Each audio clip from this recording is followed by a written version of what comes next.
Let's take a look at it. You go to school to sign your kids up for everything you sign in life happens the same way, does the same thing. If you don't qualify that document in the right manner, what happens is you end up, um, according to the legal system, handing over your rights, titles, and interest to property. And in that same exchange, you take on a liability. So what's happening in effect in this public service, which is a public trust, is you're being swapped in stations. And they're taking on your benefit and placing their liability on you. So we're going to talk about a purchase order and show you what's happening, at least in the purchase order. And I'm telling you, it's the same thing that happens in everything else. You go to a bank to get a loan, you're taking on a liability and they're taking your benefit. You go to school to sign your kids up for school, register them for school, you're signing over a benefit and taking on a liability. Everything you do in life, if you don't qualify that signature in its legal capacity for what your station is of that legal capacity, then they're going to be presuming certain things for their own benefit. And again, we're talking about people that are just doing their job. They don't have any moral compass. They don't have what they feel is a moral obligation. And so they're just doing their job. Hitler's willing executioners. And those are the ones that are going to end up getting thrown under the bus one day or another. So let's take a look at it. Before we get started, go ahead and hit that like, share, and subscribe button for me. And then, of course, there's PayPal link for anybody that wants to share some love down in the details section. And the link to the StreamYard Join the Panel is down there for anybody who wants to join. And today we're going to look over Wikipedia definition first. I haven't done a Wikipedia definition for a while, but a lot of times these Wikipedia definitions give you a good kind of like a common parlance outline of what we're talking about. And it says, a purchase order, often abbreviated to PO, is a commercial document issued by a buyer to a seller, indicating types, quantities, and agreed prices for products or services required. Read that again. A purchase order, often abbreviated to PO, is a commercial document issued by a buyer to a seller. So I want to ask everybody, when you go to that car lot and you get that purchase order, is that or is that not the dealership is the buyer and gave a purchase order to a seller? So what is the one selling to the buyer in the purchase order that has a product on it with a price and a description and everything? There's an exchange going on, in case you didn't understand that. Let's look at that again. It says a purchase order, often abbreviated to PO, is a commercial document issued by a buyer to a seller, indicating types, quantities, and agreed prices. Agreed prices for products or services required. It is used to control the purchasing of products and services from external suppliers. Purchase orders can be an essential part of enterprise resource planning system orders. Resource. So they're buying something from you and they're going to resource it.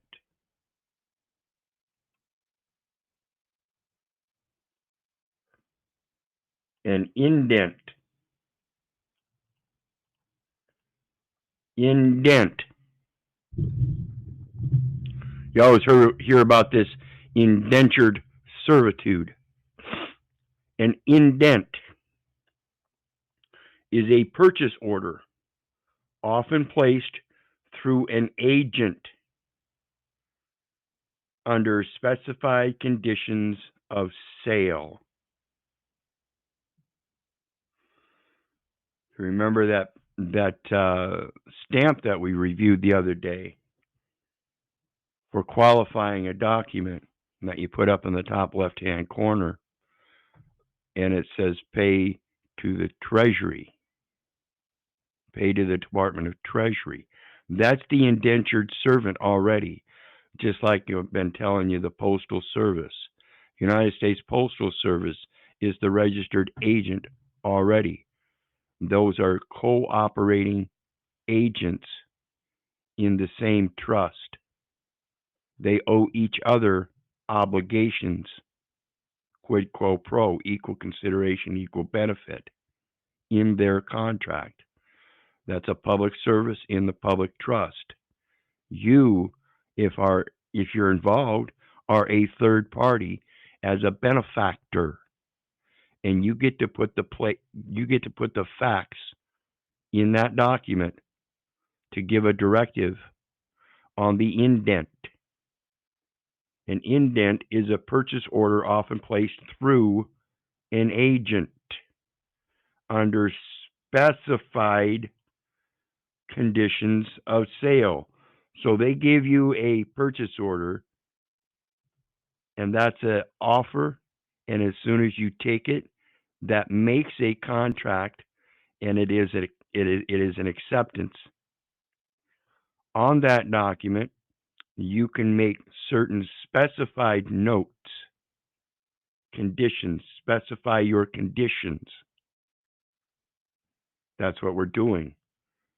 We're putting pay to the order of, or whatever that stamp was, and we're dealing with the Treasury. That's who we're supposed to deal with. The issue of a purchase order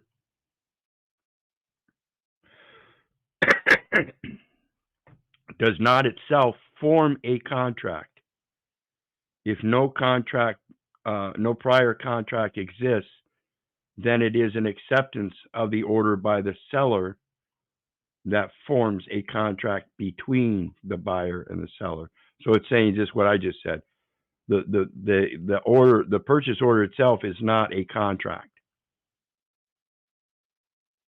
It's just a piece of paper with a bunch of stuff on it. And they want you to sell something to them. Now that document is called money. They can use it to buy things from sellers. I hope you're catching on. That document, known as a purchase order, is technically called money, and they're going to give it to you. And if you know the value of it, you can make it beneficial to yourself. For crying out loud, they put a price right on it. That price, no matter what kind of car you're buying today, is thousands and thousands and thousands of dollars. Isn't that worth it to do a little bit of research?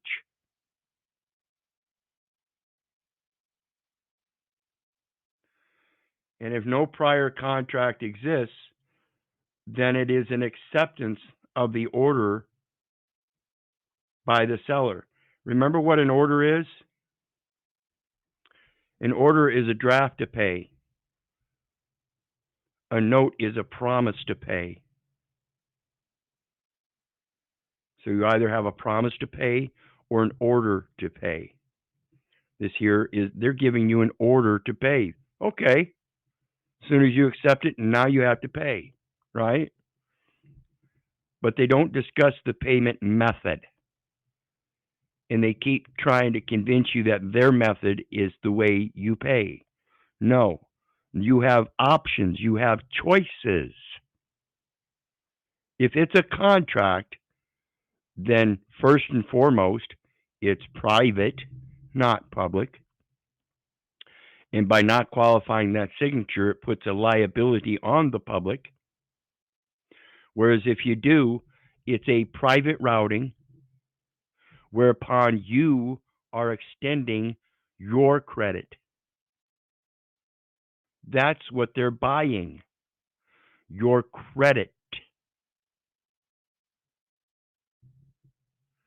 Sell it to them,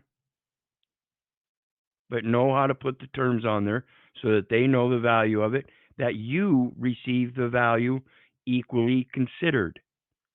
So if that car has a value of $58,179.43, and that's what it says on that purchase order, then you make sure it's using that device, that paper, to obtain money, property, labor, or services on credit.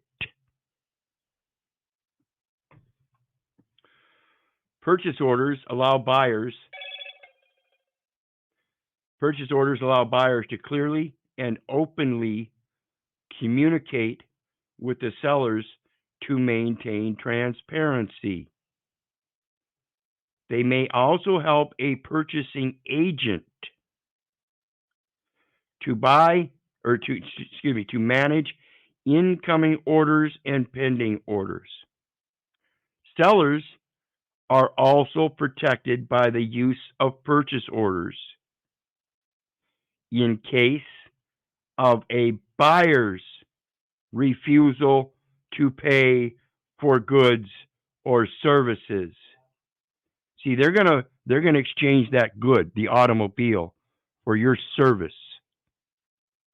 Your service is the qualification. And if you qualify that, you're providing them personal services of signing a document. You're not responsible. You're not required. You're not obligated to sign a document. But it's when you sign the document that supposedly the contract is supposed to be completed, and they have 3 days.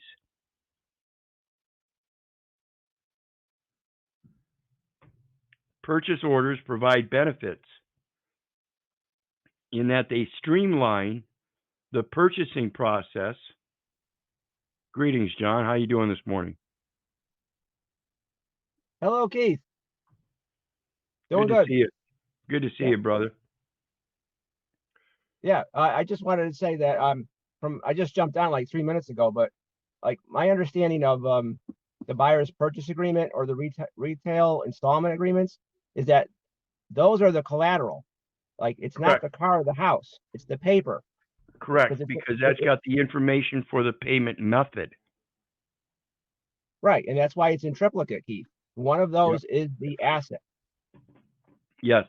You've got the original, which is the top copy. That's the asset. And then you got copies, and they go out to whoever. You know, you get a copy if you're involved, and of course the other person you're involved with is going to have a copy, and then the original is going to be filed for court purposes. Yep. Or recorded. They're going to keep it in their records. So the purchase orders provide benefits in that they streamline the purchasing process. Whoops, what happened there? Streamline the purchasing process in a standard procedure. But we're not talking about standard procedures anymore. We're talking about an indenture under specified conditions It is a conditional acceptance. You do get to put your conditions on there, and those conditions can be a directive for the payment method, and they should be.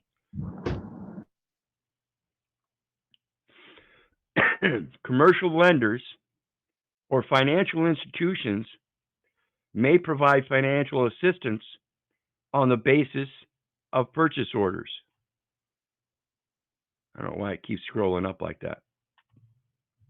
There are various trade finance facilities that almost every financial institution allows business people to use against purchase orders, such as before shipment credit facility, post shipment credit facility, trade finance facility,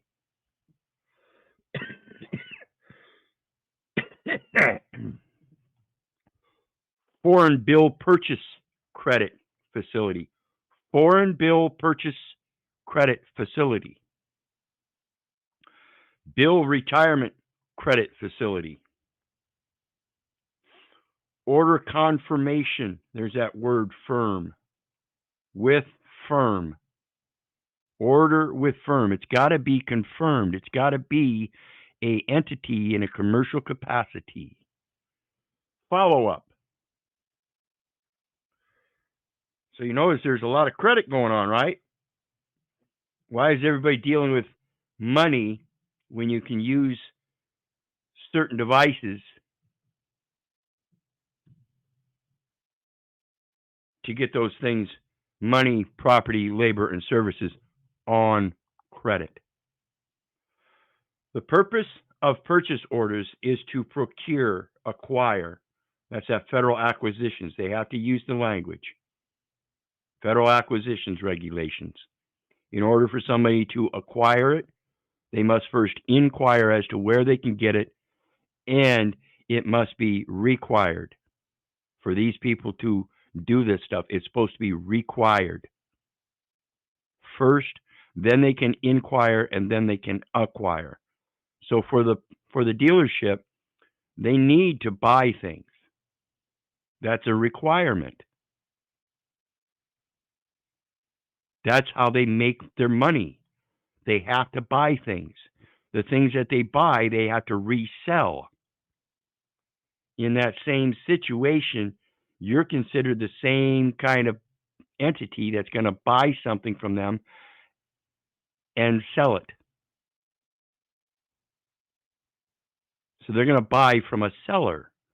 The presumption is that you're going to buy something from them and then sell it. But in that exchange of buying something from them, they're buying something from you too. So what they're selling is not the same thing you're selling, but they have to be equal considerations. This is what people don't get.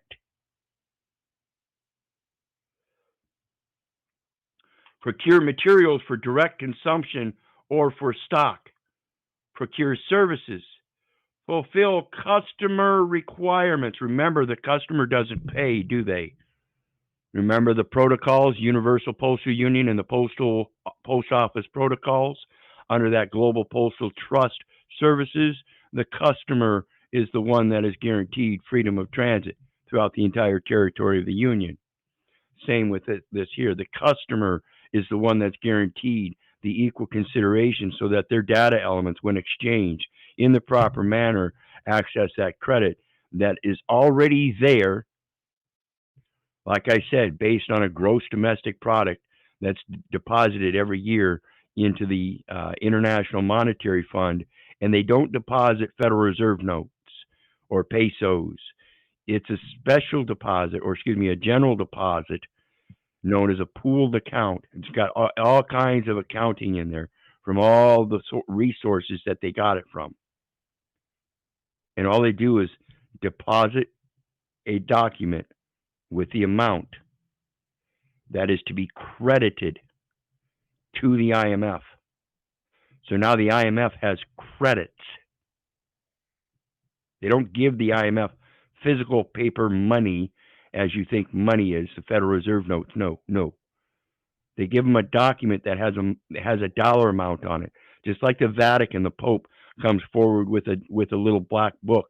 It's a bank book that has a valued amount in it for a new nation to fund any new nation when a new nation arises. Yeah, it's the same thing. Using external resources or procure a material that is required in production from an internal source. They may also place once only procurement transactions and optimize purchasing by taking full advantage of negotiated conditions for their optimal utilization of existing resource capacities. So if in your capacity you don't qualify that document, they're going to take full advantage of the conditions on that document that you did not negotiate, and they're going to use them for optimal utilization. You are the utility. They are utilizing you. You are the utility. When you go down to the utility company, you sign that document, and you don't do that with a qualified signature. You just swap your benefit for a liability. They utilized you too. The water company, everybody.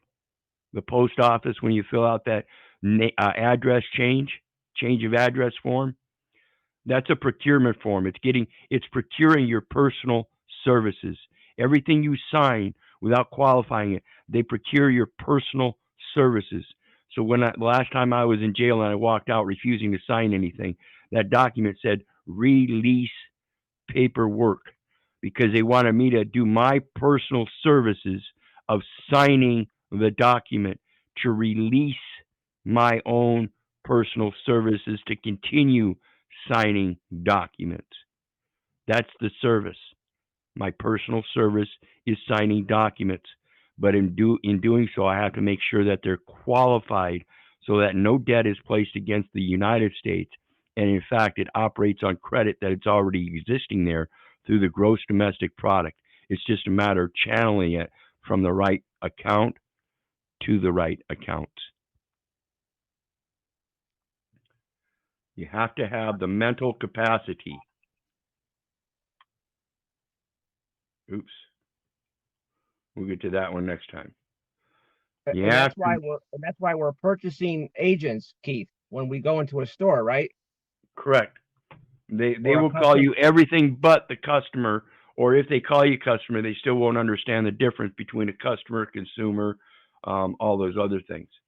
And it's important to understand this English language is so colorful. And this is why I urge, if you're going to get into the definitions and etymology and all that, make sure you check out a thesaurus, because a thesaurus operates on the opposite of what a dictionary does. Dictionary operates on alphabetical order, and it'll tell you the meaning of the word afterwards. The thesaurus tells you the meaning of a word and gives you all of the synonyms that go with that meaning. So it's very confusing, and I certainly understand that, and I see the indoctrination through the public education in that English language, and I see it for myself. I don't call people a bitch ass slave because I'm not.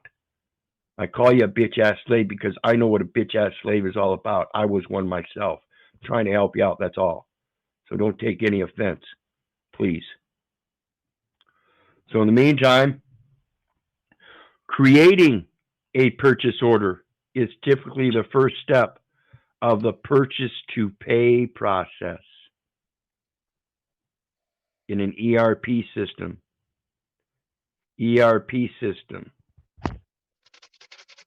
Funny they give you this, but the enterprise asset management, that's interesting. Did I tell you something? That sounds like, look at that. They got the customer services, sales, procurement, production, distribution, corporate governance, or performance and governance, human resource, accounting, e-commerce, business intelligence, enterprise asset management, and others. They got it all graphed out.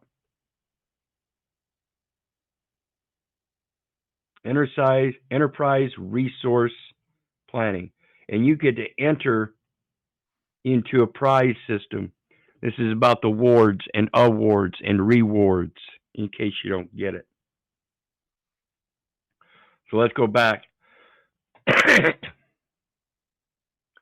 Purchase orders may require a SKU code, stock keeping unit.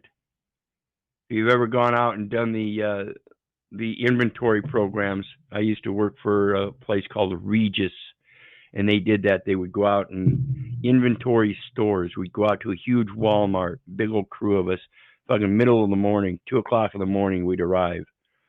Yep. And we go I through did that too. every item on every shelf and count them. Yep. And that's what you counted. Your scanner counted the SKU code. Go ahead. And you type with one hand. You know, you got to keep your eyes and your hands going at the same time. Oh yeah, if you're not qualified to do look and do a keyboard without looking, if you can't look at the product and sit there and count with one hand like this as you're going through the stock of things hanging on a rack, 1, 2, 3, 4, 5, 6, 7, and then punch your number, you're probably not going to make it because you got to be quick at that stuff. They want you to be quick. Got to be done with efficiency. So it says many organizations encourage staff to use a purchasing card or procurement card for low value purchases instead of issuing a purchase order. Many organizations encourage staff to use a purchasing card for low value purchases instead of issuing a purchase order. That means you can go to any grocery store and tell them you want a purchase order. And what you're going to do is you're going to give them an itemized list, an inventory of what you want. You're going to give them that list and have them draw up an estimate. Now that estimate is going to be their actual prices. But see, now you've got a definitive paper document that you can qualify instead of an electronic purchase card that's going to stick into a machine and automatically pay it according to the way that machine is set up. Now you have a way of dealing. Like I said, they can't get rid of the definitive paper documentation. That's your way to negotiate. So if you want to change the way the payment is routed, you can do that, but you have to be able to write things down for them to know what you're looking for. And it's simply an inventory. Listen, I want to shop at your store. Here are the items I want. In order for my accountant to deal with it, I need you to give me a purchasing order. It's kind of like a guardian conservatorship, and they have to accept it because that's exactly what it is. This is a public service of a public trust that deals with guardianships and conservatorships. And in order to qualify things appropriately, your accountant, the Department of the Treasury, needs a way to properly route it. That's who your accountant is. You don't need the accountant down at the other end of the street. You don't need the local accountant. These people already know their job and they know it damn well. If you learn it, you don't have to deal with any other middlemen. So they've got you using credit cards instead of issuing a purchase order that you can qualify in a lot of places. You can do the same thing at Walmart. Anywhere you go, you can just simply ask for a purchase order. Here's my itemized list. I need a purchase order with these items on it so I know what the amount is for my accountant.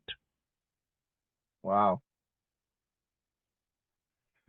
For business scenarios, anticipate a reduced role for purchase orders or even their full elimination. Damn it, I don't know why it's doing that.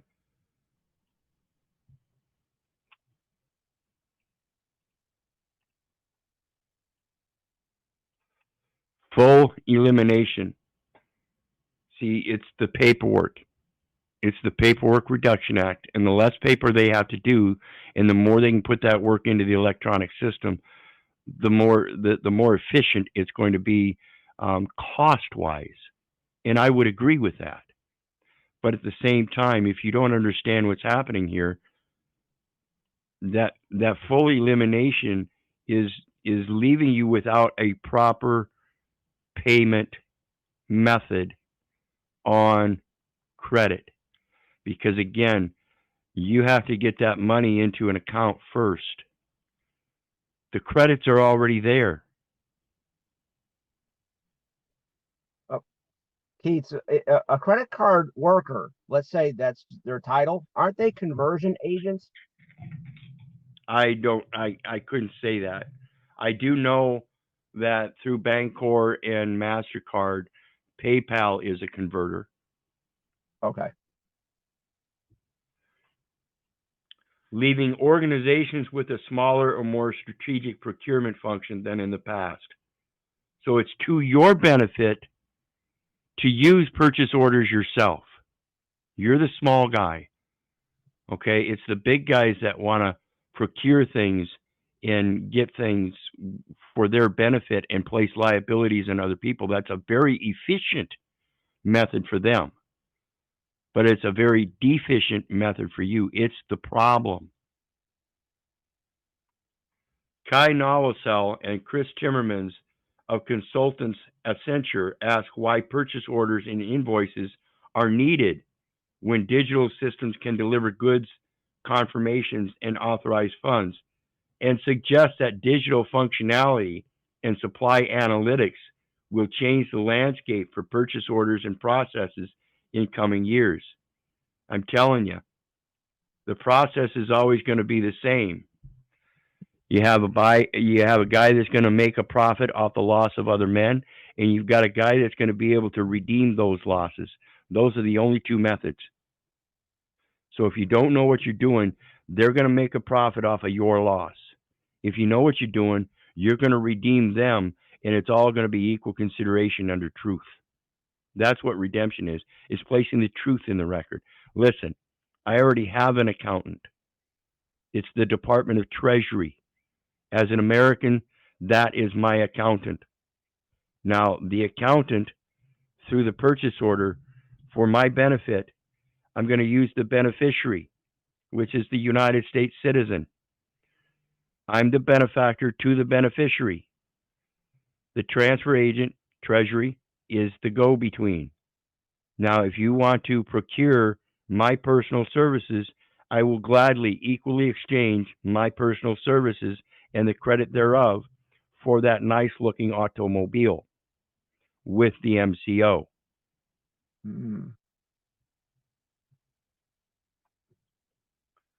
Legal.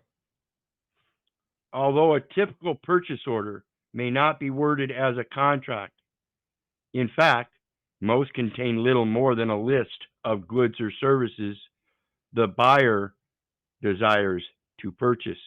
Oops. Did someone misstate that there?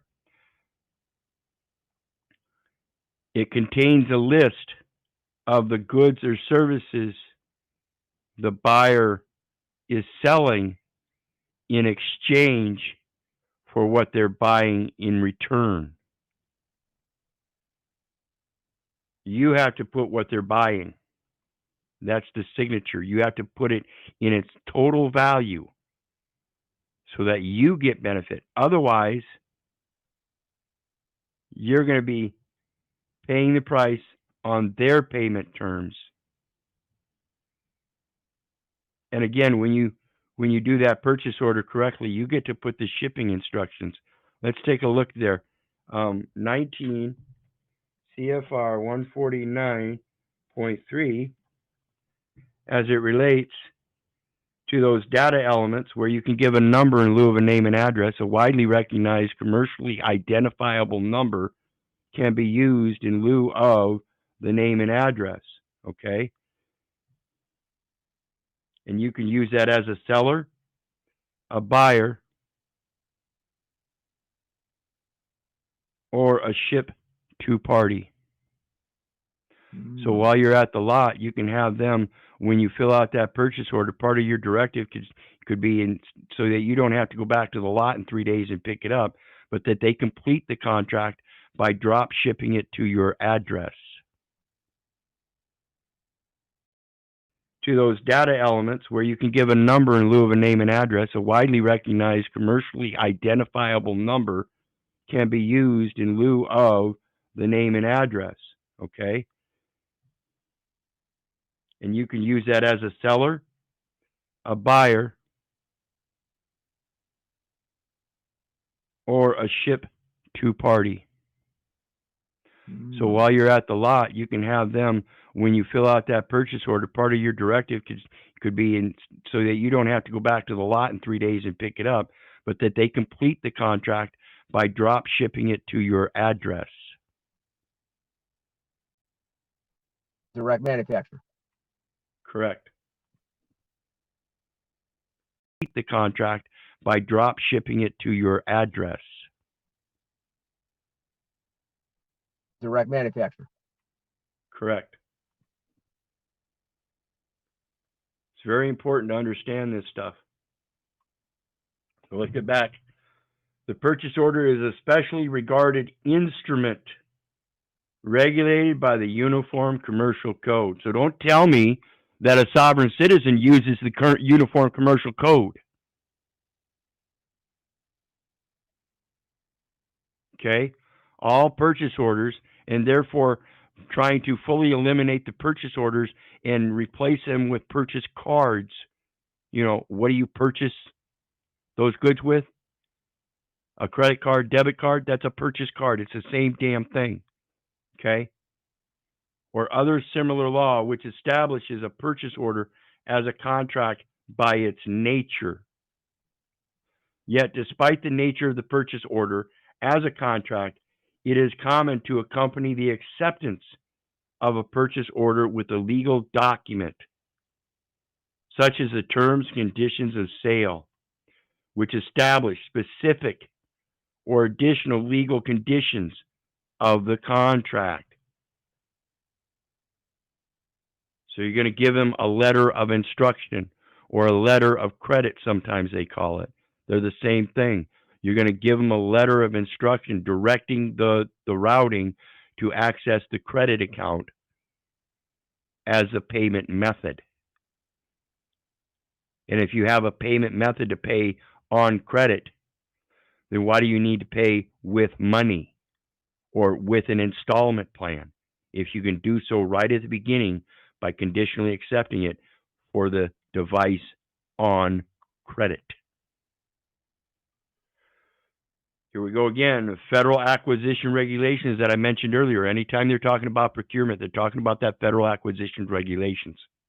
States that purchase orders should generally be used on a fixed price basis, but provision is also made for unpriced purchase orders to be issued where it is impractical to obtain pricing in advance of issuance of the purchase order. So where it is impractical to obtain pricing in advance. Like I said, if you go to that store, the pricing's already there. So it's not impractical to obtain pricing in advance of issuance of the purchase order. It is in fact practical because it's already there. So just give them a list of the inventoried items you need and a legal document when they give you that invoice. Attach your legal document, letter of instruction to it, and it operates just as a card. It should operate on a credit system where you don't have to hand over money. In the UK, the Office of Government Commerce noted the concern in 2010 that contracting authorities were not always raising purchase orders, and that they were instead used invoices the invoices were not always being reconciled to purchase orders before payment.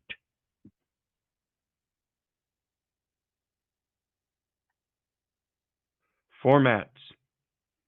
Electronic. Many purchase orders are no longer paper-based, but rather transmitted electronically over the internet. It is common for electronic purchase orders to be used to buy goods or services of any type online. So when you go to eBay, that is a purchase order. You can print that off, fill it out, attach a letter of instruction, and a ship to party address and mail it to Amazon.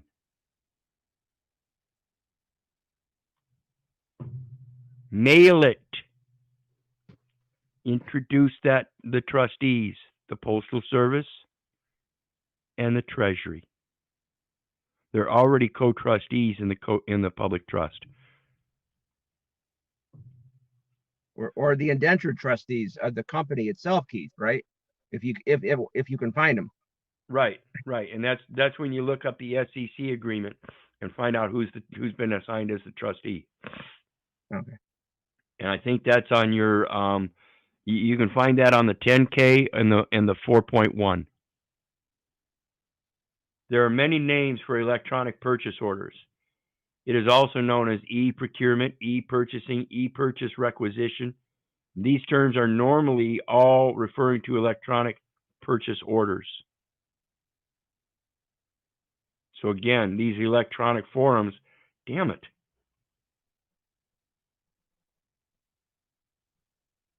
These electronic forums,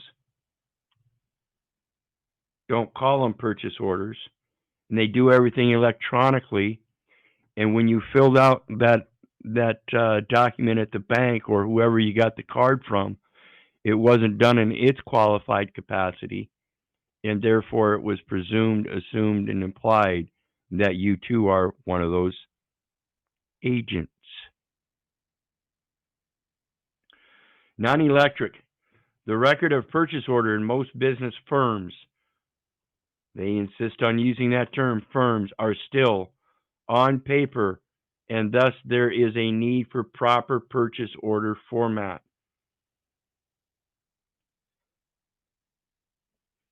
The record of purchase order in most business firms are still on paper, and thus there is a need for proper purchase order format.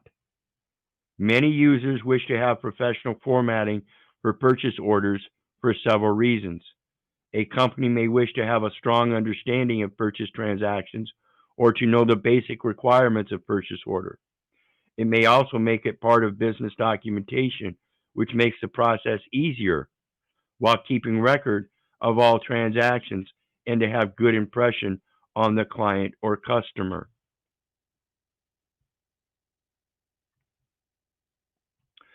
Planned purchase order. This is what I was talking about with the grocery store. The term planned purchase order is used to refer to a buyer's commitment to purchase goods or services from a single supplier on a long-term basis, with individual purchase orders specifying the quantities required from time to time. Every month, you're going to purchase some groceries. Every month, from time to time, you're going to go to that store with the purchase order. This is the thing that I see in my mind. This is my concept. I'm not telling you go out and do this. I'm telling you, you're never going to learn about it unless you do try to learn how to negotiate things instead of just accepting them as they are, with everybody lying to you because they just don't know and they want to sound good.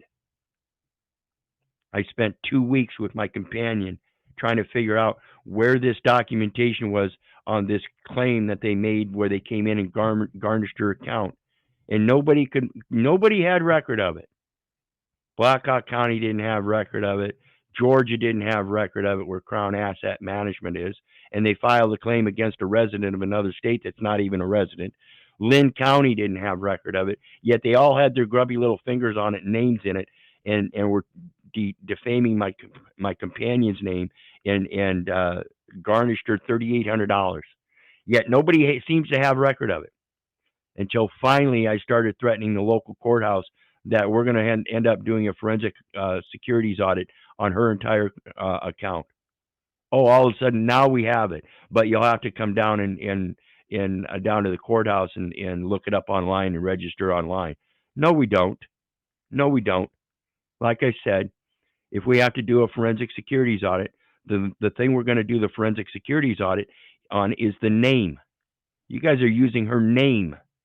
Everything you use her name on is hers. Don't you get it?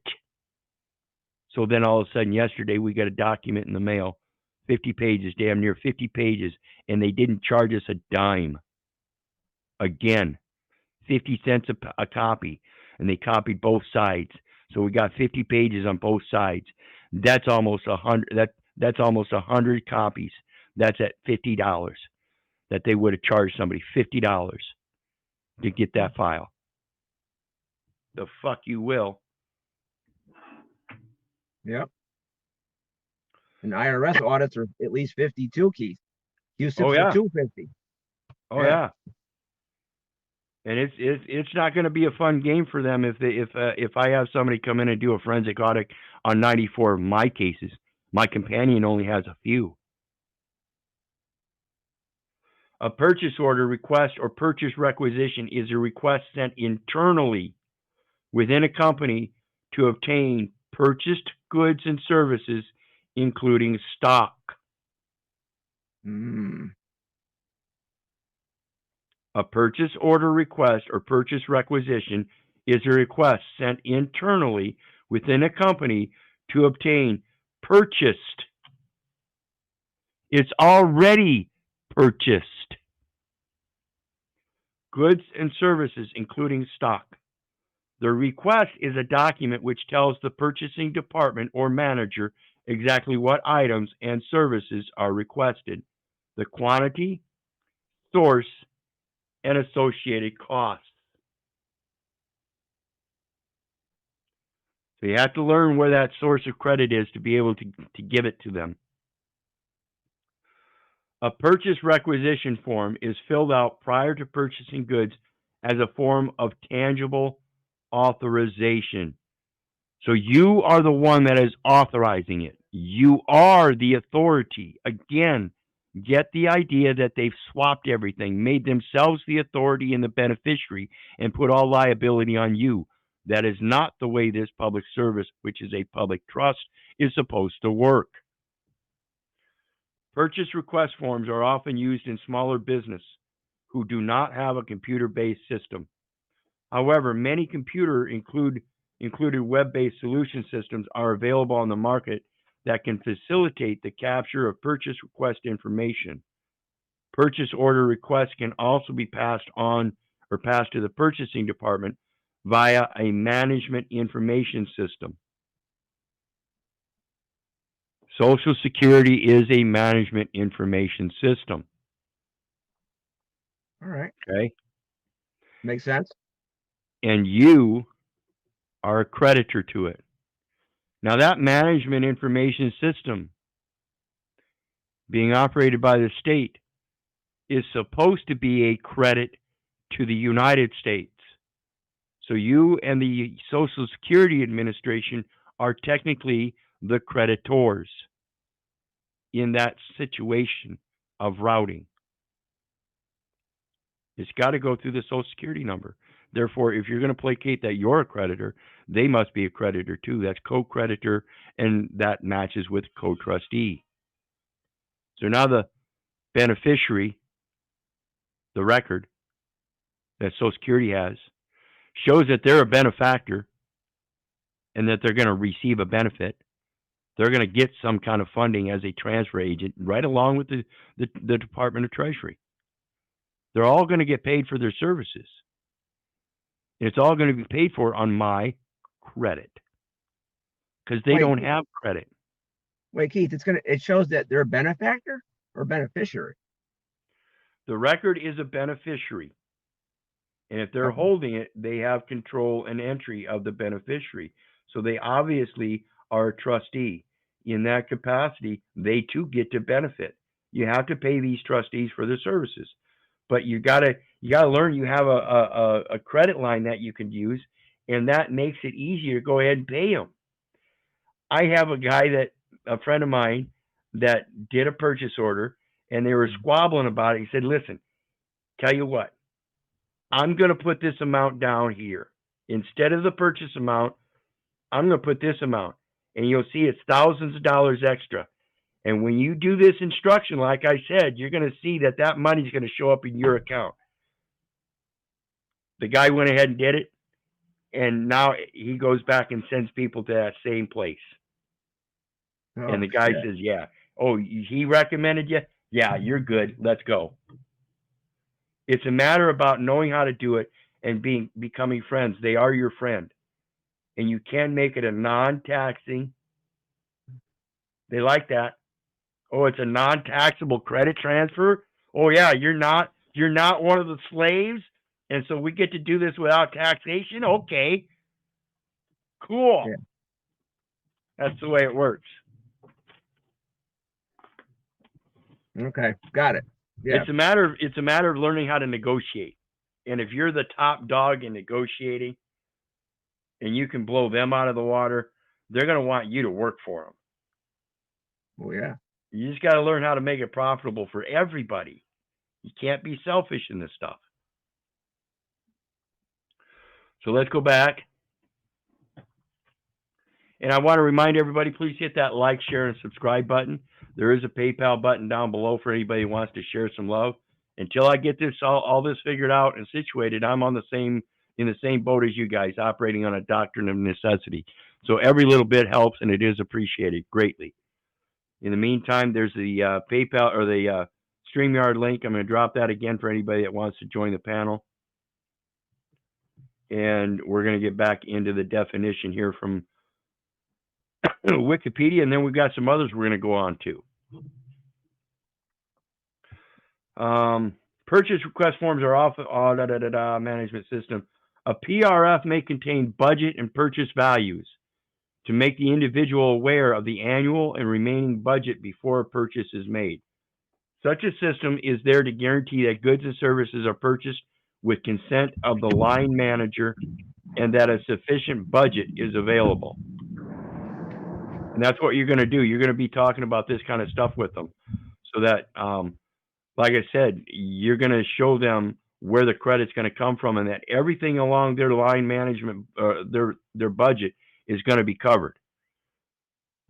Communicate with these people, find out what it is and that they need to cover and say, listen, man, I understand you're going through a lot of frustration with me in dealing with this new concept.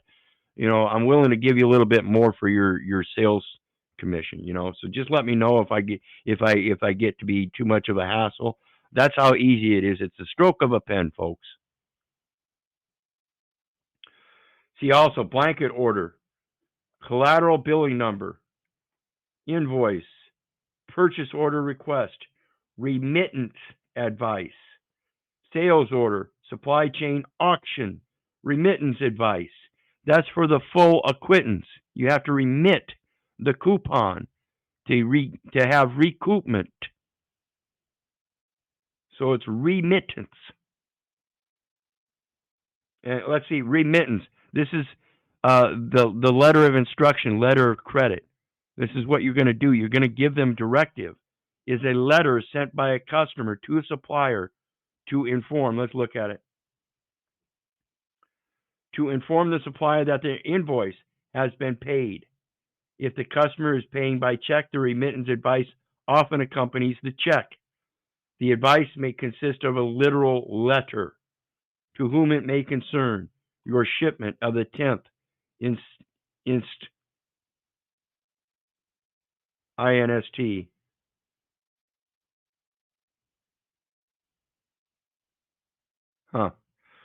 was received in good order. Accompanying is our remittance of $52.47 per invoice number or a voucher attached to the side or top of the check. Voucher is a bond of the redeemable transaction type, which is worth a certain monetary value, which may be spent only for specific reasons or on specific goods. That's what your Federal Reserve notes are. They're a military voucher that's only supposed to be used to purchase military goods and supplies. Did you know those items on the shelf are military surplus? When you go to the grocery store and they have that expiration date, you know all the stuff that sits on that shelf over at Walmart? Those are all technically military surplus.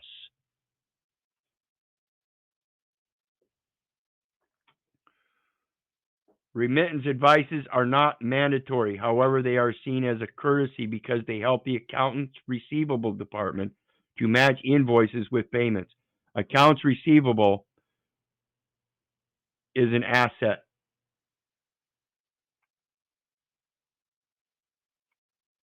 Accounts receivable for a business, it shows something they received and is ledgered on the credit side. So give them credit so it matches on credit. The remittance advice should therefore specify the invoice numbers for which the payment is tendered. In countries where checks are still used, most companies' invoices are designed so that customers return a portion of the invoice, called a remittance advice, with their payment. That's what you have with your billing statements. They tell you right on it, detached below the dotted line, send in with payment. It's called a remittance. All you have to do, you don't even have to tear it off. Again, you can use that stamp we saw the other day on top of the bill, qualify the signature, flip it over, put your beneficiary number or put your beneficiary information on there as signed by beneficiary, whatever, and attach your letter of remittance, giving them the directive for full acquittance and discharge so that no person shall be held liable in any court pursuant to your stamp. Paid to the Treasury. In countries where wire transfer is the predominant payment method, invoices are commonly accompanied by standardized bank transfer order forms. That's a transfer rather than a transaction. Transfer literally refers to the transfer of property, known as an asset. The transaction is the paperwork that is transferred. The paperwork that is exchanged and stuff. That's the transaction. That's what's done in action that leads to a transfer of an asset, which include a field into which the invoice or client number can be encoded. So if the store is the business and you're the customer, you would be the client. So again, it lines up with 19 CFR 149.3, where the buyer or seller or ship to party can use a widely recognized commercially identifiable number in lieu of the name and address. And they actually tell you that you can do that on an invoice as a client, usually in a computer readable way. The payer fills in his account details and hands the form to a clerk at or mails it to his bank, which will then transfer the money. At your treasury. These employees who open the incoming mail should initially compare the amount of cash received with the amount shown on the remittance advice. See, they're expecting to receive cash. You can send it, that letter is cash. Okay, understand again, that letter is paper. The bill is paper. Those are known as commercial papers. That's money. That's cash. Okay, those are negotiable instruments. And on those instruments, you place your negotiations. So they might expect cash or a check or even a money order. So it's going to be a problem sometimes trying to get some of this stuff set up where these people aren't familiar with just doing a direct line of credit. And with that letter of instructions, that's what you're supposed to qualify. You're supposed to explain to them what's going on so that they understand why there's no cash. If the customer does not return a remittance advice, an employee prepares one. If the customer does not return a remittance advice, an employee prepares one. This is where you have to give your instructions. This is where you didn't learn that you were supposed to do this stuff. Everybody just takes it convenient and says, okay, well, we'll let the business do it all. What you're doing is you're relieving yourself of a benefit to make sure it's known that you are the creditor. That's the whole problem. Like I said, if you're going to sign these documents and not give a directive, then they're going to do what they're going to do because they're just doing their job. Their job tells them that if you don't get a remittance advice, you have to make one because otherwise we can't send it in to have it discharged. We can't send it to our bank and have them discharge it. We have to do that. It's got to be there. It has to be there. Like the cash register tape, the remittance advice serves as a record of cash initially received. Modern systems will often scan a paper remittance advice into a computer system where data entry will be performed. Modern remittance advice can include dozens or hundreds of invoice numbers and other information. Remittance advices can be very complicated, especially in specialized fields like medical insurance payments. Now, I'm going to tell you real quick here when it comes to the medical insurance payments. Many of you are familiar with my sales agreement that I discussed in relations to my lung cancer. The lung cancer, I went to the emergency because I was having pain and I just couldn't handle it. And they gave me a nice little document that said sales agreement. And on there, it clearly, in plain writing, pretty much says the customer agrees to make third-party payment so long as it's understood that the credit is given to the customer's account. That's simple language for a remittance. That's a remittance statement. That's what they're doing. It's already there. In a lot of these situations, it's already there. Just have to learn how to read. So the next one we're going to get on to, we're going to look at purchase order from wikipedia.org at StreamYard.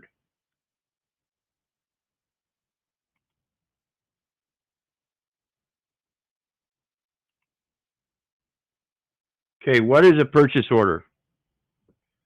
A purchase order is a commercial source document that is issued by a business purchasing department when placing an order with its vendors or suppliers. You're going to supply them with a signature. Don't confuse that. They need you. They need the customer more than the supplier. Without the customer, they don't need a supplier. If they have a supplier but no customers, they don't need the supplier. With valuable consideration, right, Keith? Yes. Yes. And real quick before we go on, let me go back to this because I just realized I wanted to make a special note. See also pay stub, lockbox, letter of transmittal. You know what a lockbox is, don't you? That's a bank box. That's a bank vault. That's a P.O. box because it's got a lock on it. It's under lock and key. A paycheck. Did you get a check? Did you receive a check for services? Were those services actually qualified, and did you actually get paid for the underlying service? You know, your personal service for signing all those documents that you would then turn around and employ to flip burgers. Did you get a paycheck for the underlying signature? If not, then you didn't qualify it properly.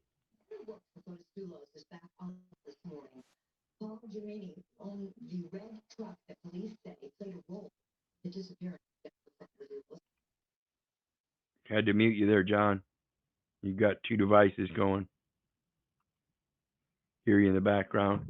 So let's get back to it. We got what is a purchase order? Like we said, a commercial purchase order is a commercial source document, and that's their resource. You're the source, and it gets resourced. That is issued by a business purchasing department when placing an order with its vendors or suppliers. The document indicates the details on the items that are to be purchased, such as the types of goods, quantity, and price. In simple terms, it is the contract drafted Remember, it's a draft if it's an order. It's a note if it's a promise. The document indicates the details on the items that are to be purchased, such as the types of goods, quantity, and price. In simple terms, it is the contract drafted. Remember, it's a draft if it's an order. It's a note if it's a promise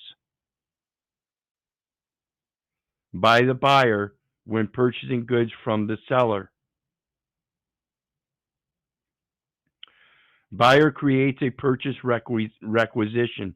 Before sending out the purchase order to the supplier, the first step is to create a purchase requisition. This is a document issued within the company to the purchasing department to keep track of goods ordered.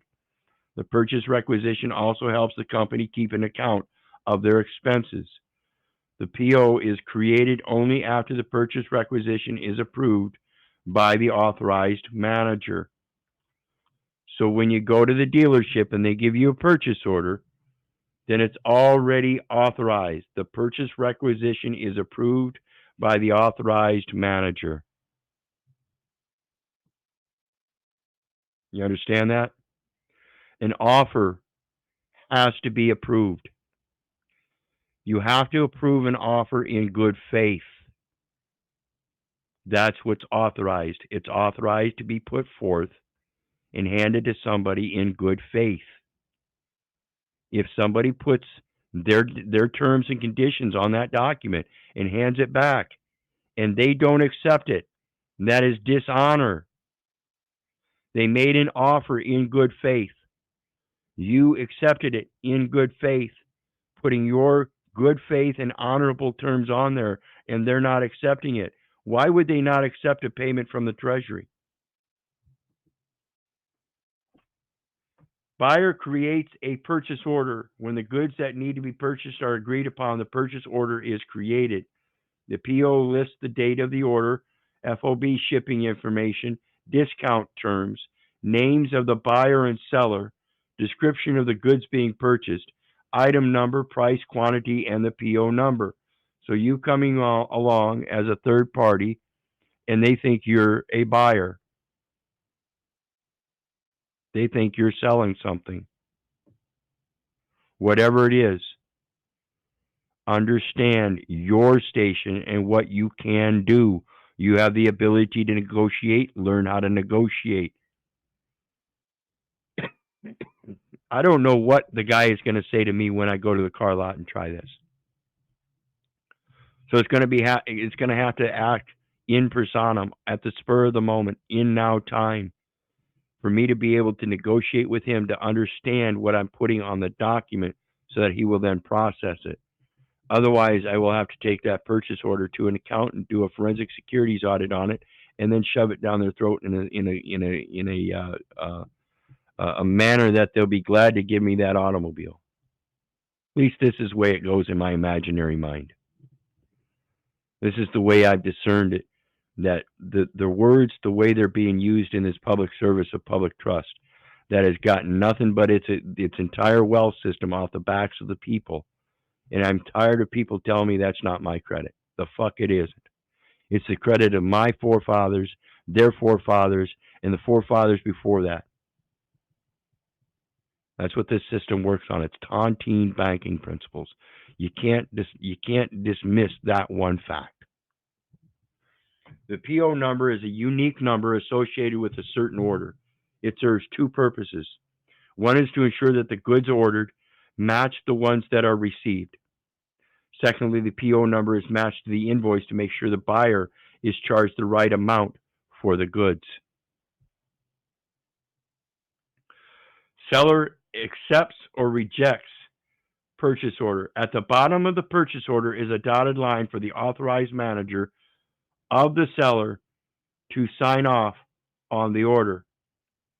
The PO includes all the details about the transaction and what the buyer expects to receive. Once the seller receives the PO, they have the right to either accept or reject the document. However, once the PO is accepted, it becomes legally binding contract for both parties. This is why those instructions that you put on there have to be true and correct. You have to know what you're doing. You can't just send it off to, say, the Bureau of Fiscal Management. They're not the ones that take care of purchase orders like that. They would be the ones taking care of the recoupments for those coupons on the bottoms of your bills. You would send those to the Bureau of Fiscal Service with the Treasury stamp on it. No matter who you send it to, it should go to the Treasury. So you technically send it to the IRS every time, and it should get to the Treasury. Once the order has been placed, the purchase order remains open. An open purchase order is PO where the order is placed, but the goods have not been received. Or it can mean that only part of the order has been received. Either way, it signifies that the delivery of the goods is not complete.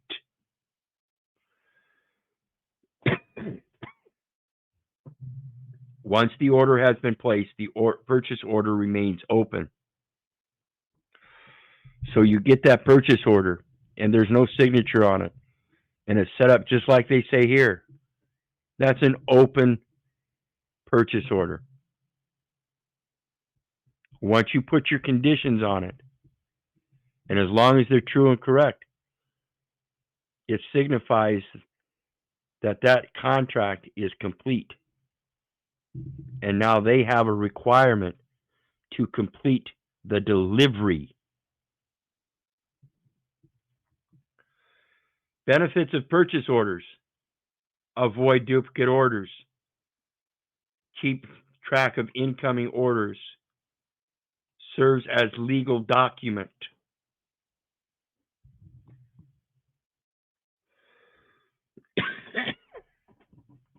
How does the supplier use the purchase order?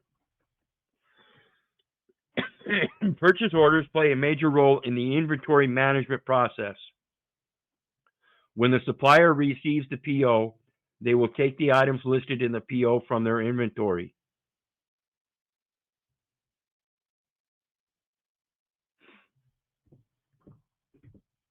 That purchase order is going to look for your name. That's an item from your inventory. It was invented, okay? And you get to orally state it. That's an oral invention. Inventory. Okay? That's what you're selling. They can't do a goddamn thing without your name. They can purchase all them automobiles from a manufacturer all they want, but there's got to be a demand chain for that supply.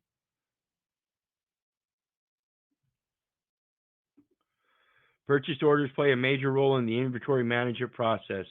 The PO helps keep a record of the inventory on hand and identify any discrepancies between the values shown in the records and the actual stock. Additionally, the supplier needs the PO to fill out the order correctly. The buyer will also be charged by the supplier based on the payment terms agreed upon in the PO. The buyer will also be charged by the supplier based on the payment terms agreed upon in the PO. So if they're the buyer and you're the seller, because they issued the purchase order and you accepted it, why aren't you charging them? Additionally, the supplier needs the PO to fill out the order correctly. The buyer will also be charged by the supplier based on the payment terms agreed upon in the PO. Purchase order versus invoice. Purchase order is a document generated by the buyer and serves the purpose of ordering goods from the supplier. The invoice, on the other hand, is generated by the supplier and shows how much the buyer needs to pay for goods bought from the supplier. The PO is a contract of sale, while the invoice is the confirmation of the sale.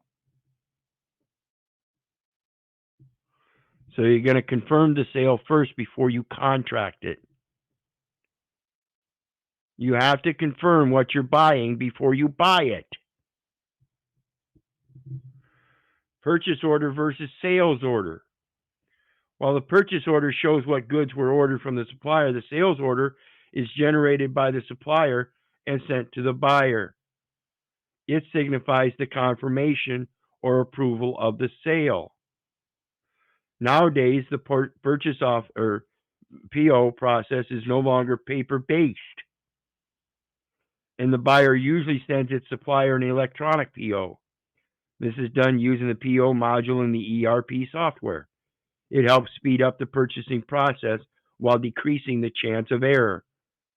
That's what they say. You've been signing these things and doing these things in error all of your life. I urge you to stop, understand what's going on, and learn how to negotiate in paper form.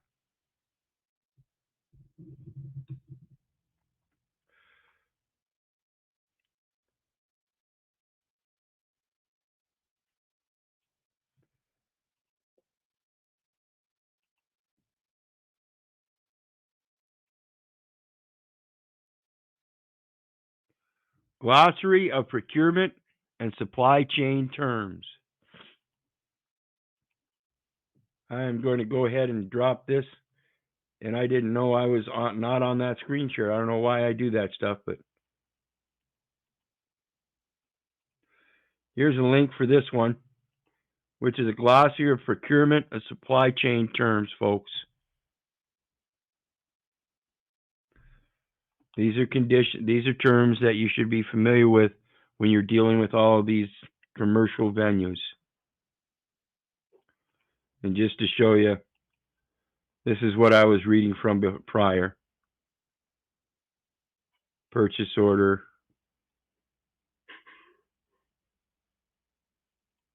Corporate Finance Institute. That's the next link I'm dropping.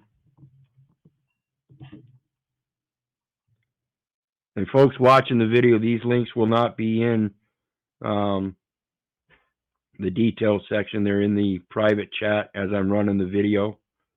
So feel free to check out the top here while we're waiting. I guess it's not going to show. I'll at least read it off to you. All in one thing without any spaces. For the link, it's corporatefinanceInstitute.com/resources/purchase-order. So the next one I want to look at,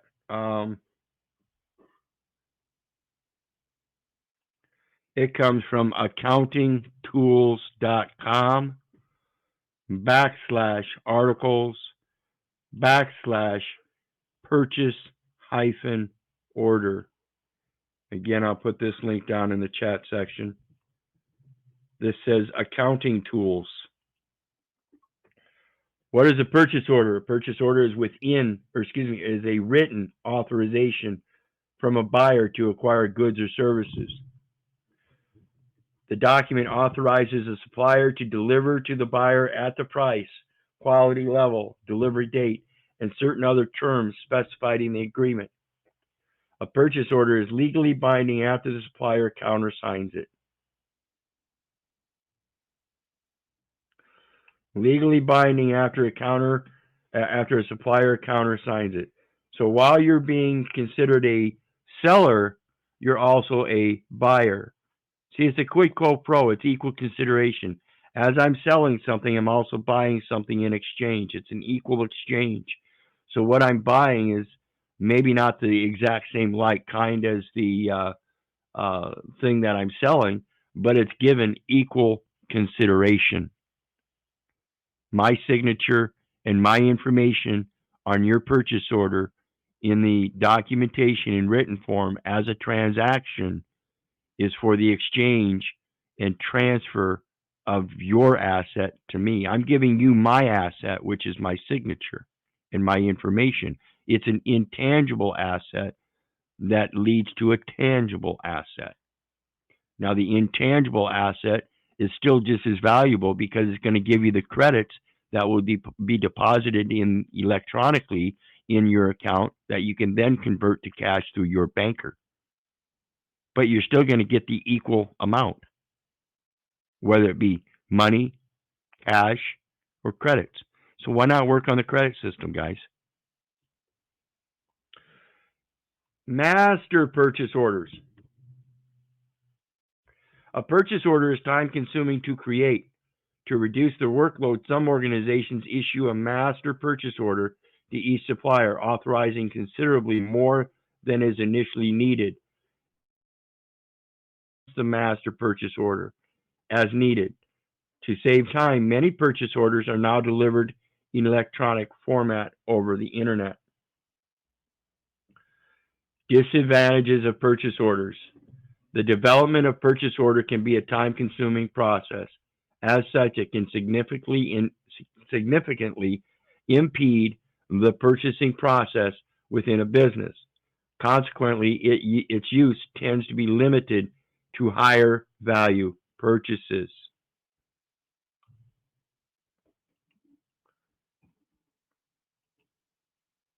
And then finally, we have Investopedia. What is a requisition? Remember, we saw that requisition earlier. Requisition order, acquisition. What is a requisition and how does it work? The process of formally requesting a service or item, typically using a purchase requisition form or another standardized document. A requisition is using documentation. The process of formally requesting a service or item, typically using a purchase order. Requisition formally requests a service or item, typically using a purchase requisition form or another standardized document. The requisition process is standardized way of keeping track of and accounting for all requisitions made within a business. The requisition process is a standardized way of keeping track of and accounting for all requisitions made. Key takeaway: the requisition is a formal request for obtaining a product or service typically initiated by a business. The requisition process typically requires standardized documents, known as requisition forms, to maintain an audit trail, although most are electronic forms. Requisitions are often used to procure additional supplies, raw materials, or working hours for better inventory control. Procure to pay, pay to pay. Systems fully automate the purchasing process from requisition to vendor. That's the ERP. That's the pay-to-pay system. That's the electronic payment system. Okay. How a requisition works. A requisition initiates the request for a specific action, not particular or general, and also records that action for subsequent reporting needs. For example, employees within a company would use a purchase requisition if they needed additional supplies. At one time, requisitions were done via paper form, but most companies now use digital requisition processes that enable easier process tracking, including accounting for relevant inventory. These types of requisitions often automatically update the inventory for better control. A formalized requisition process improves efficiency and accountability across all points of contact, except, of course, when you're not involving the United States, right? Right. So when you start involving the United States and let them know it's an international transaction based on your American citizenship versus the United States citizenship in that letter of instruction, they should catch on real quick. Hey, this guy's not going to play us this little. Let us play this game of it's our interest. It's not. See, the United States has an obligation or other security on the interest of the debt. It's theirs. No debt gets issued without the permission of the United States, just like no credit gets issued without the permission of the United States. Yet here we are issuing all these documents, and they're being called debt notes because we're deemed to be part of the United States and so authorized to do so. The problem is that creates this huge debt that we see on the ledger. Operating correctly, they cannot issue it as a debt. They cannot come back after you like they did with my companion and say, well, you owe us money. Now we have to create a debt instrument. Because as far as I know, that credit agreement that she signed up for was to obtain money, property, labor, and services on credit. And now they're coming after her, getting her credit that was supposed to have already been extended in that credit agreement. And in fact was. It's just that the bank took it and said, now you owe us money. They got their goddamn credit.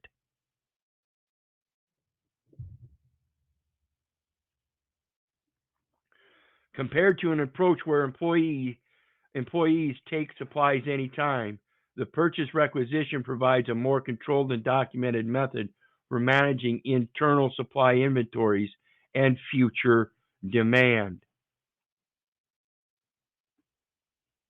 So it's like Firestone.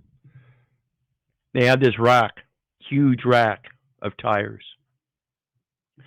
Now, they know somewhere in their inventory, they've got a set of 175 R14s. You know, small tire for a small kind of car. And they know they've got one of those sets in there, but a customer comes in and he doesn't like that brand. He wants a Firestone brand.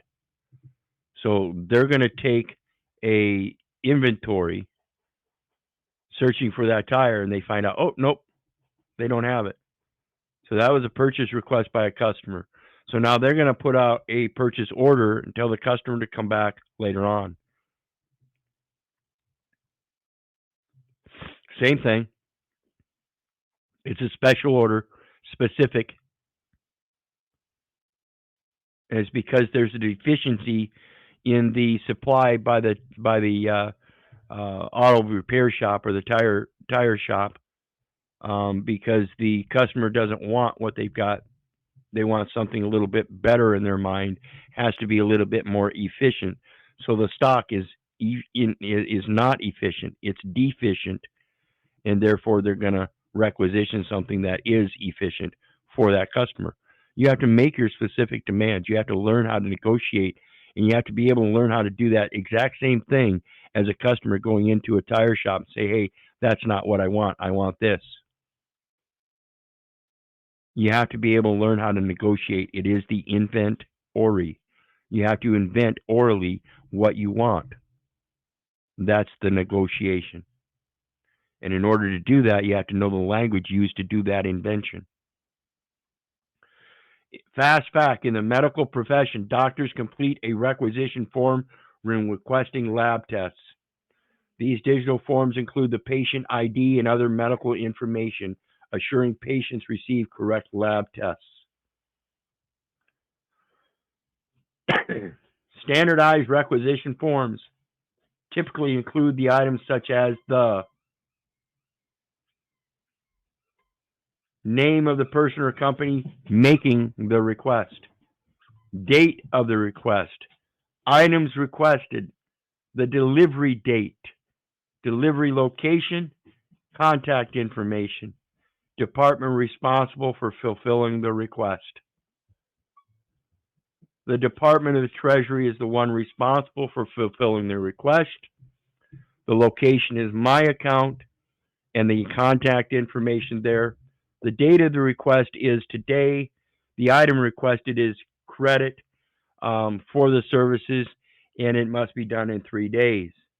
Name of the person or company making the request would be, of course, Keith Little, the American for the benefit of the United States citizen, so that no debt is ledgered against the United States.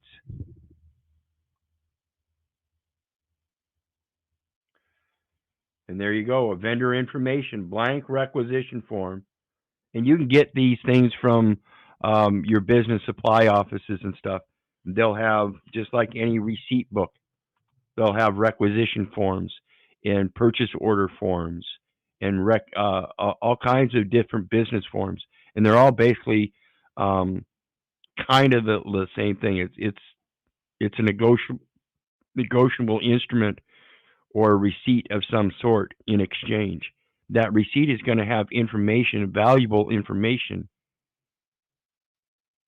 The valuable information on the receipts I got, it's got U.S. debit. I would think that would be valuable information to the United States. How valuable is it? Would be the value of the amount of the debt being posed against the United States.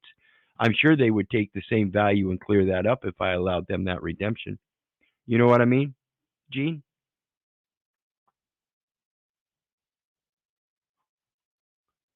And here they've got a little error. I'll have to let them know.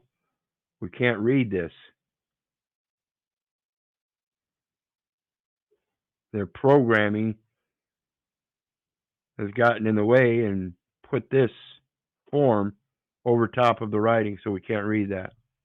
Another example of requisition process occurs within the world of finance, when shareholders choose to requisition a company's board of directors to take a vote on proposed resolutions. At its essence, a requisition process is a formalized, documented procedure key to improving efficiencies within a business setting. That's what's happening at court. When you go to court,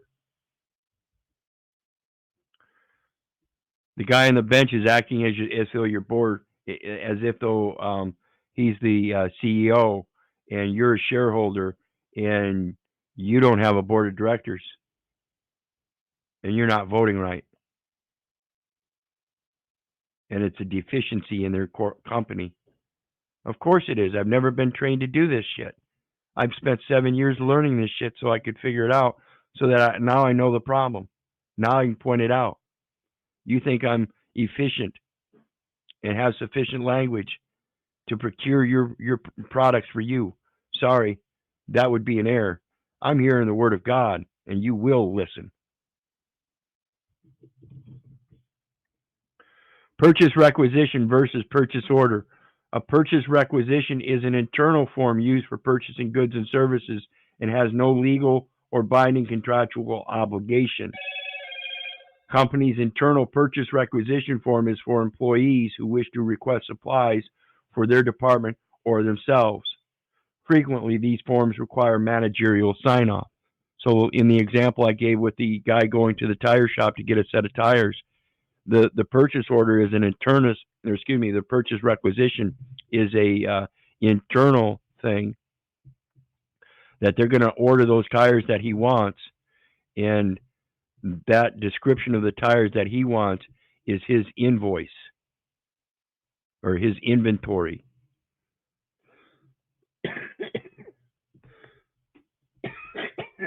Excuse me. And so the company is going to make a purchase requisition so that then he can purchase them pursuant to the order.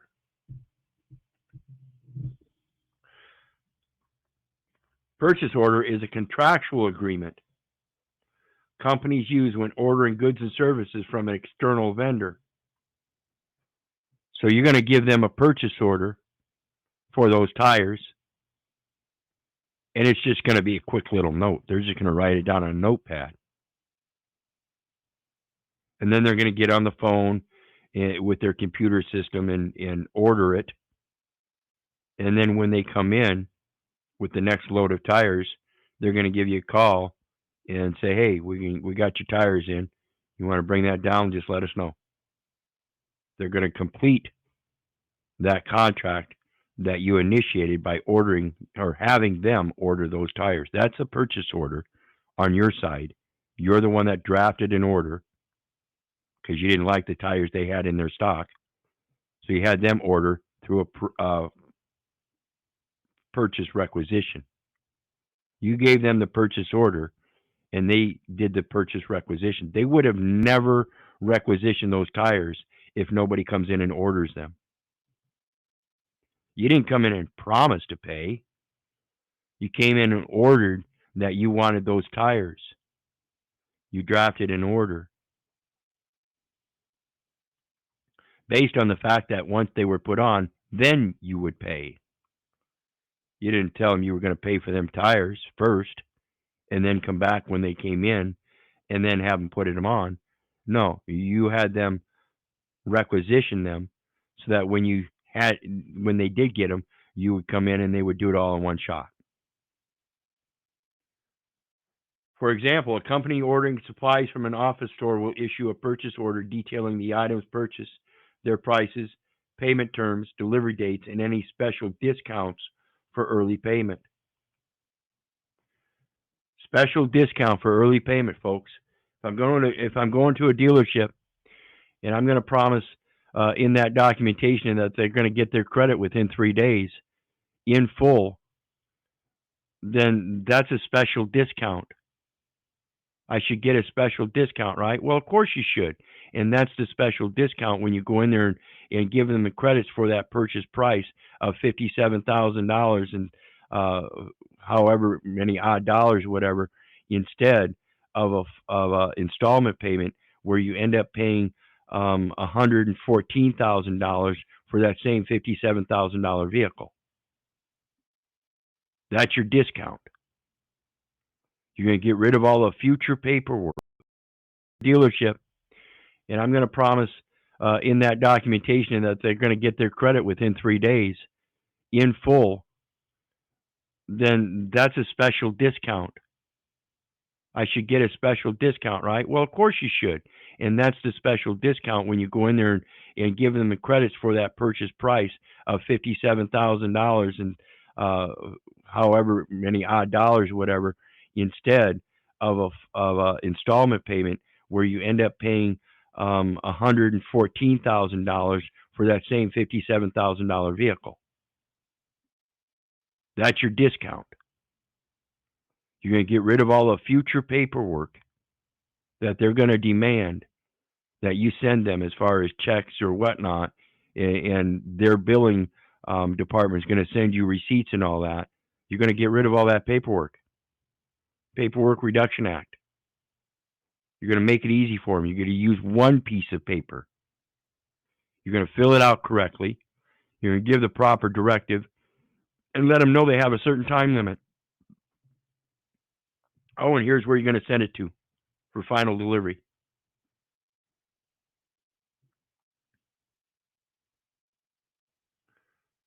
Special considerations. I don't think we need to worry about an example of a requisition. That's, like I said, I think I gave a good enough example there where you order the tires and then they're going to requisition that set of tires specifically for you internally.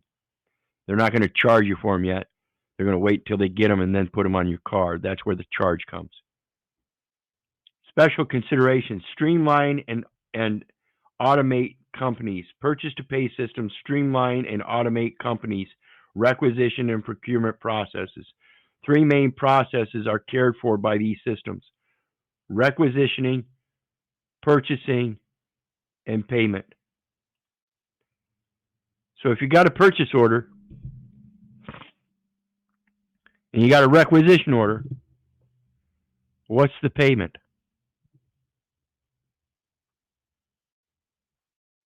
You guys catching that? If the purchase order is a directive for payment, then what is the payment? It's the negotiable terms that you put on the document. That is how you pay. That is the only way that we have to pay anything, folks. You do not have money to pay anything. You have contractual paperwork that you can fill out and put your negotiable terms on that document. And they have to be special. They can't be particular or general. They have to be specific to you. yourself and your conditions. No way else can it be done. And I see we lost John. My apologies.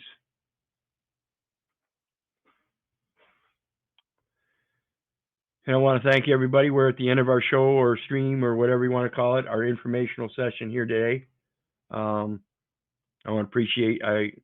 certainly appreciate everybody's support. There's like, share, and subscribe buttons down there for everybody that wants to